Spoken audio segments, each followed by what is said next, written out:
grow your wealth, live on your terms.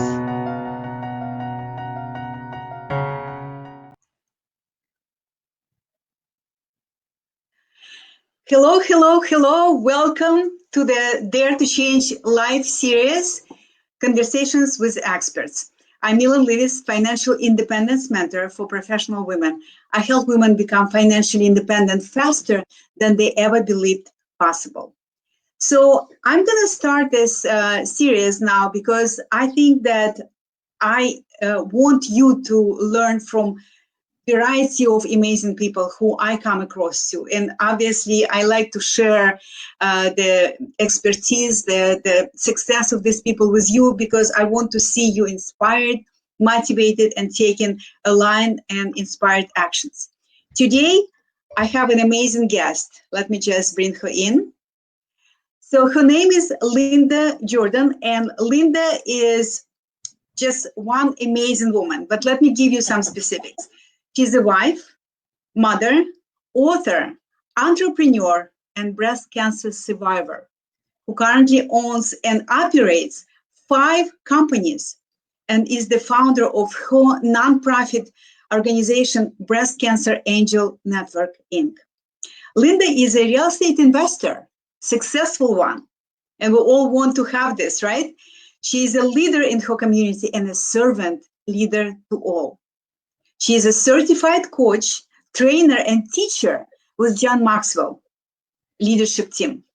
Linda is also a certified coach where she helps individuals balance work and life challenges, become their own boss. I know that many of you want that. And she helps them live their best life while receiving passive streams of income. Mm-hmm. So Linda comes from a corporate world where she worked for over 30 years and in leadership development and business process improvements, etc. And with the passion and gifts to help others succeed, Linda found that developing leaders and individuals, that's where her passion and that's where she thrives. That's where her passion lies and where she thrives. And with this very short introduction of this amazing woman, Linda, welcome. Well, thank you so much, Millen. It's a pleasure to be here with you today. Thank you for being my guest today. So I have so many questions for you, and I know that you are like a treasure chest of knowledge. So, but I want to start with your story because we all have a story that brought us to this moment in life. So could you please tell us a little bit about yourself, your background, where you're from, and most importantly, I really want to know how did you get to start your business? Like, sure. What was the motivation? So tell us. Sure. So, well, thanks for having me again. And my story is, well, I am a middle child of from a family of 8 children. And so I'm right there in the middle. I'm born and raised on a farm in Virginia, and I moved to North Carolina to go to college. And as life would happen way back in the day, I ran out of money. So I went and got a job and started in corporate, and I finished my degree as I was working. So yes, I'm married to my lovely husband. It's 28 years, and our daughter is 26. I worked in corporate America for almost 28 years, but 6 years ago in 2014, I got the phone call that I was diagnosed with breast cancer. And so the following year, which was 2015, I decided that I needed to make a change in life. And so as I tell people, I was blessed with breast cancer. Having worked in corporate for so long and, all the politics that go along with it, stressed out, I had high blood pressure, high cholesterol. And of course, then I found out I've got breast cancer. So with the company going through some organizational changes at the time, I thought that this was a calling from God for me to make a change in my life, to do something different and to get out of the rat race. So I raised my hand and I said, this is what's going on with me now. So now is the time for me to take a step back and let someone else take the reins of leadership and move on. And I started my own business as I was going through treatments. Wow. Yeah. So, however, I was always dabbling into real estate and rentals. But then I went full time during my recovery. So that's kind of how I got started in starting my own business. I mean, you start your own business to quit your job that was comfortable, so to speak, right, and familiar, Oh, yeah. and deal with cancer at the same time as you starting your business. I mean, it takes guts and big bravery. I'm like, my kudos to you. It's just very impressive. Well, at the time, I'm thinking, it's got to be good, because what can be worse than cancer? So I just decided I'm going to jump in and do it. You know what? It's so true. Sometimes we need the point of reference. Like we say, well, it's so horrible, and this is so challenging, and this is so bad. And then something really challenging happens, like cancer diagnosis, right? And you, like everything else, you put in perspective, and it's like, what could be worse than that? And I'm already dealing with that. So why not take another challenge on, right? Exactly. And so to me, it was a no-brainer, while I was in recovery, and I had time to think. I had time to come up with my business plan, my strategy, and really focus on doing my what was at the time fix and flip of properties. I always had rental properties going on, but I never had the time to really focus 100%, because, when you're in corporate, you've got meetings, you've got staff, you've got schedules, and I did a lot of traveling internationally and locally. So I had a lot going on. And so it just allowed me time to really focus. And that was what I truly needed to do. Awesome. So Linda, could you tell us what is it, something that you know now that you wish you knew then? Wow, that's a loaded question. So what I wish I had known back then was, number one, and I would probably still do it all over again, but is like what I tell my daughter now, is that I always thought in my mindset that, you graduate from high school, you go to college, you get a job, and you work for 30 years and you retire. And that was the way that I was brought up. Now at 57, I know now, and based on how my daughter is going through life, is that you don't necessarily need to follow that pattern. And so you can deviate or pivot to do something differently and still be successful. Where in my mind, I always thought, okay, if I don't get my degree, no one's going to hire me. I won't be successful. I won't do a business. But that's really not true. That's just the mindset that I had at the time.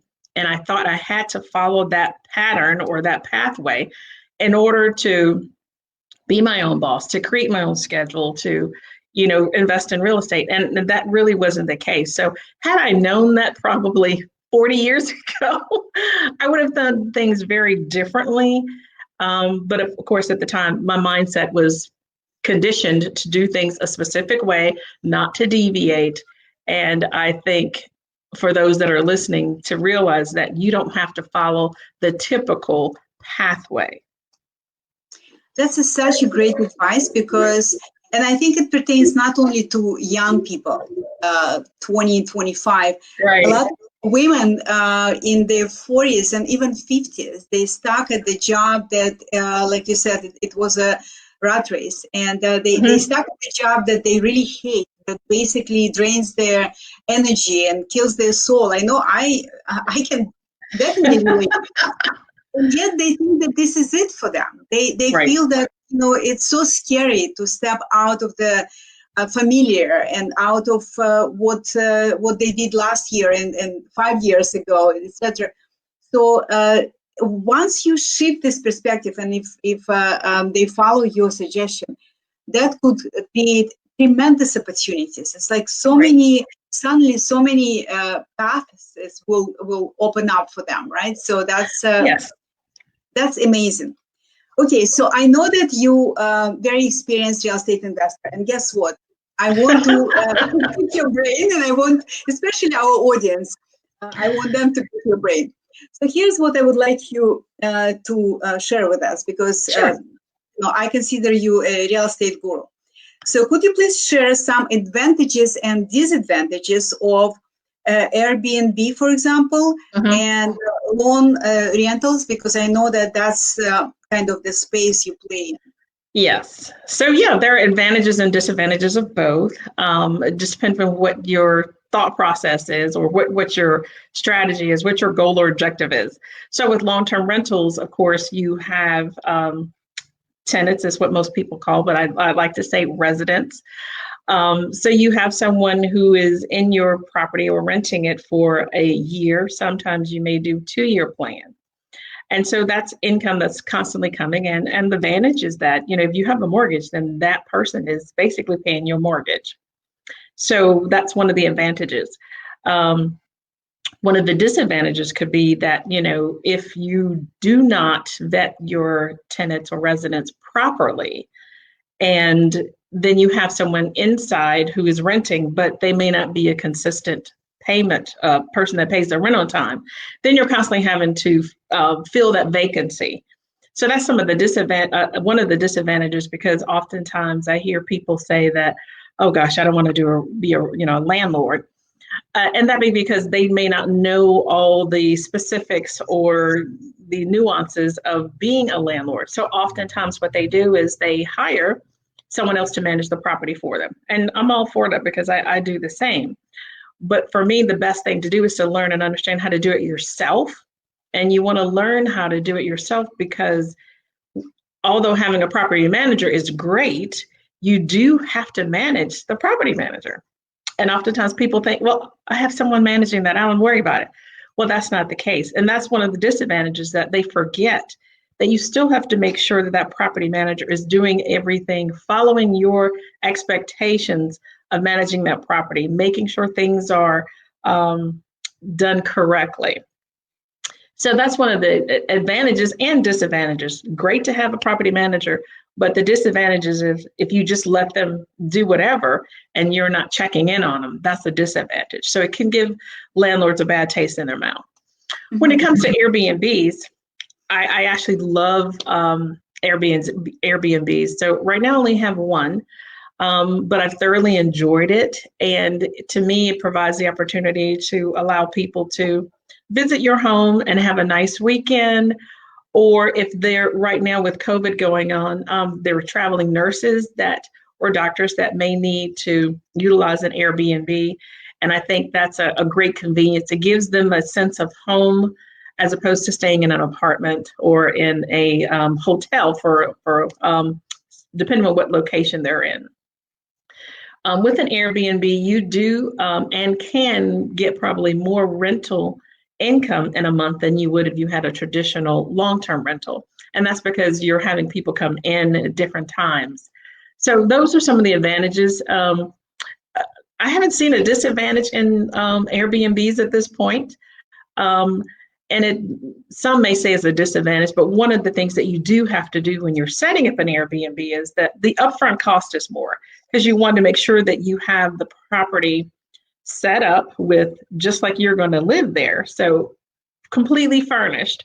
Some people may take that as a disadvantage, that they have to spend extra money to do that, but you'll get their returns by when you have good quality furnishings and settings set up, people will want to rent and come to your location. And so you'll reap those benefits back.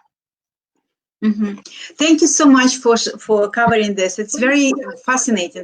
So I have a follow-up question. So for Airbnb, do you suggest that people use their own home where they live and maybe partition this home so they have like a room or couple of rooms? So how do you suggest people to who are not experienced with Airbnb even to get started with it? So I would say if they're not familiar with doing Airbnbs, the first thing I would suggest would be to maybe not do their own home, but I do know people that do that. I would probably say have a rental property. If you have a long-term rental, maybe turn that into an Airbnb. people do rent out portions of their home. If you have a large home and you can section it off and there's a different entry and access, then that's ideal. But if you don't have that set up in your home, I wouldn't recommend renting it out when you're still living there. Because when people come to an Airbnb, they want to feel that they're away from home and not having people around them. So it's that's my suggestion. So having a separate entrance would be very, very important if you're going to do that. Do you suggest that it's like a studio, so it should have a kitchen and a bathroom, separate bathroom, right? Like a separate, completely separate small studio, right? Oh, absolutely. Yeah. Everything would be completely separate because that person wants to be able to go in and out. So they may be traveling for work and therefore they need a kitchen. So you want to make sure you have the things that you would have, a coffee pot, make sure there's the kitchen is set up, making sure what I like to do is provide, small bottles of water for people coming in. Because when you're traveling, you may not have a chance to run by the store to pick up a bottle of water. So that's always a nice gift to have. But yes, they should have their own separate toiletry area, bedroom furnishings, just the comforts of home so that when they come in, they're just ready to relax, watch television, have a cup of coffee or something and enjoy the time that they're there. That's wonderful. I just want to really quickly share. So we have a villa in Provence. And when we were looking for this property, I liked it because it has like a first floor and then second floor, like a separate living area. Yes. So we like being here so much that if we didn't choose to rent, we probably would not even ever leave this place. but because we like to travel, so when we like take 1 month off during summer and we travel whatever, and then we rent the first floor of our villa, and the second floor is ours. So people have privacy. They can use pool. They can use all the facility. But we're not impacted because we're not there. So it's very convenient. And just like you said, we always, when they arrive, we always have like a water and bottle of wine, of course, or champagne for them and things like that. So it's very, very good idea. I like it myself. And so thank you for sharing this, because I think for many people, it could be very easy way to get additional passive stream of income. You don't have to go to job. You don't have to have a boss, right? Right. You just make your place nice, and people would want to come, especially if it's a area that is attractive, maybe for tourists, or like you said, people come to work and in this area. So it's a very, very good opportunity for additional streams of income. Right, exactly. And if, people can rent out their own home if they are maybe retired or they're on their boss, they own their own business and they want to travel for like 3 months. So while they're away, they can use their home to rent it out for Airbnb. And it's a great way to, like you said, you make extra income while you're on vacation. Yeah, that's, I love it. I love it. So Linda, I have a question for you. Because you're obviously very successful and very accomplished woman. And I'm curious, how do you define success? That's a great question. So for me, I personally don't think I'm at that level of success yet because I have a high level. But I think when you're at the level of success, it's the ability to share with others. It's the ability to help others along the way. And to me, that defines success. When I can do the things that I want to do, travel where I want to go, work or not work, but at the same time, I am bringing someone along with me, sharing their experiences, helping them see that, don't do it this way. Maybe let's try it this way, provide suggestions. But when I can help and provide services to other people, to me, that's where I've defined success. Because keeping all my knowledge to myself doesn't do me any good. But if I can share it with others to help them make a little headway in life, then to me, that is what success is. Beautiful. Thank you. Thank you so much for sharing this. And I know that success is not a walk in a park. It's never a straight. It's never a straight line. I know that my success was zigging and zagging all the time. Right. My journey to success, I should say. Yes. So tell me, share with us, if you don't mind, a little bit of challenges and obstacles that you experienced while you were building your business, and how did you overcome them? Sure. So building my rental business, well, any business, all the businesses that I've had, the biggest challenge was, number one, staying focused, because when you come from corporate America and then you become your own boss, it's a big challenge. Number one, in corporate, January 1, when the calendar year starts, you've got your goals and objectives, you've got the corporate strategy, you have your team, you have everybody that is aligned with the corporate strategy. And so basically your job is to implement and make it successful. When you are your own boss, that requires you to do everything, unless you have a virtual assistant or you have your own team. But for me, it's I'm a solo entrepreneur or solopreneur. My husband is a contractor, so he does help me when it comes to renovating properties. But I'm a one-woman show. And so I have to create the strategy. I have to create the goals and objectives. I have to create the tactical plan, and I have to execute it. And so that can be very daunting to someone who is coming from corporate and they want to start their own business. But it is doable. You just have to have the right mindset that, yes, I can do this. Yes, I can be successful.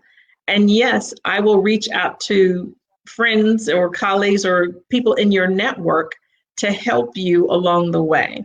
And oftentimes as entrepreneurs, that's one of the things we forget to do, and that is to ask for help. So in the variety or various network groups that I'm in, I always ask for help because I don't know everything. And so when you can reach out to others, take their advice or suggestions and implement those, it helps you, pursue and get over those challenges or hurdles that you have. So that's the main thing. The second thing for me, one of the challenges is when you're investing, it's, finding funds. So you have to know how to network again with others who are willing to invest in your business. And so communication skills is at the top level of making sure that you're good at that. But those are the two greatest challenges is, making sure that you commit to being your boss, commit to doing what's necessary to be successful, and be consistent in all that you do. Great suggestions. And I just want to tail on what you just mentioned. A lot of people, they feel that they smart, they have good experience, just like you, right? I was like that. I was smart, I was experienced, I had great education, so I can do it. I don't need to have a coach, or I don't need to have a mentor. Right. And guess what happened? I don't know about you, but I basically hit the wall when I was like, shoot, I need help. I need support. I need guidance. Right. So what I'm trying to say is that whoever is listening to us, you don't need to wait until you're really at the point when you're ready to give up. Because sometimes when we feel overwhelmed, we're ready to give up. And maybe you just need a little tweak here and there. And sometimes it's hard to see when we are, what I say, inside the frame, right? When you are inside the frame, you don't see it. That's why we need someone who can see what can be a little bit shifted and tweaked. Great suggestions. Thank you. Sure. Okay, so Tracy said amen. Tracy, thank you for joining us live. I really appreciate that. Okay, so I want to ask you, those of people like Tracy who are watching us live or will watch this in recording, how they can get in touch with you. And I also know that you have a gift today. Oh, yeah. So they can reach me by going to my website, which is Linda Jordon, JORDON.com. That's the best way to reach me. And individuals, once they're there on that page, they'll scroll down to the bottom and they will see where they can connect with me and set up a 30-minute free consultation. They can also get my free ebook, which is called 10 ways to de-stress, elevation of the mind, 10 ways to de-stress. And I opted to have a book around being able to de-stress this because when you're on your own boss, there's so much going on in your mind. And we as leaders don't take the time to take that nanosecond and just take a deep breath and relax. And so I wanted to share with others that, we all are super women. For the women that are listening, we're all super women. We have superpowers, but we also need to take time to just relax and de-stress. Wonderful. Thank you so much for this.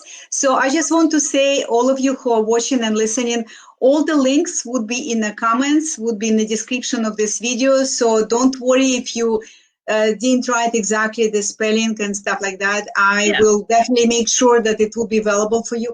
And I apologize. I was trying to see how I could display Linda's name, and for some reason it's not displayed. And so we're going to fix this. You will have all the information Go a little bit in the comments. Yeah, so it's a little bit technical glitch today, but I will fix it. It's not the first time that I have a technical glitch. So I will find a way to make sure that you can find Linda. And look, take advantage of this opportunity. She's, like I said, she's a treasure chest of knowledge, and more than that, this woman really overcame enormous obstacles and was able to step out of the, safety zone. It's one of the biggest challenges for most women. So I highly encourage you to get in touch with Linda. And Linda, thank you so much.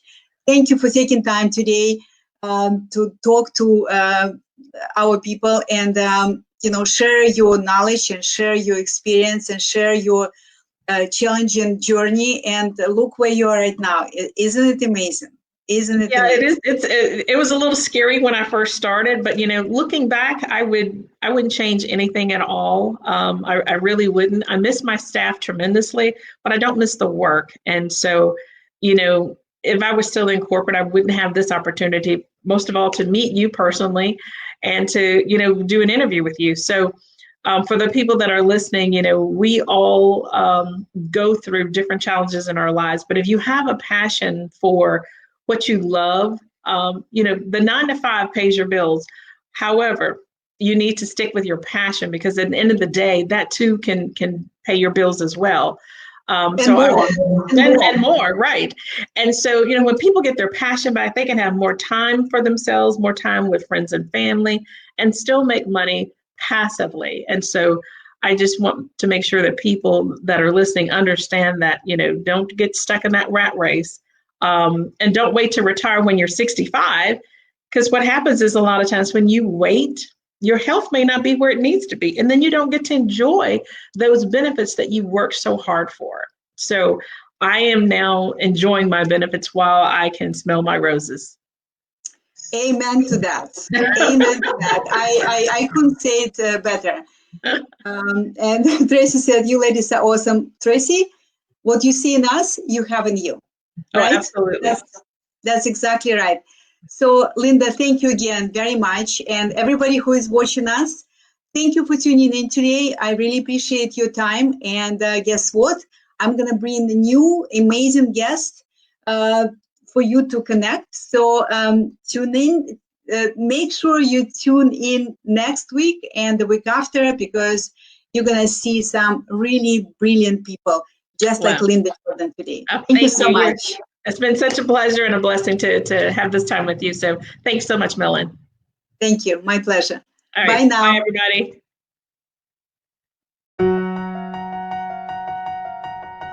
Grow your wealth. Live on your terms.